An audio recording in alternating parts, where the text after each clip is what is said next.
ganyan guys lang yung paggawa ng bilog para magkasya doon sa shock. Yan. Napakahirap ng ginagawa niya. Ayan. Kailangan makuha mo muna yung sukat bago mo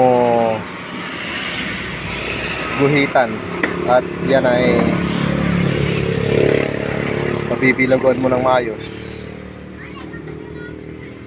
So, pasensya na kayo guys, medyo ano yung sikat ng araw kaya hindi nyo siya mamukahan.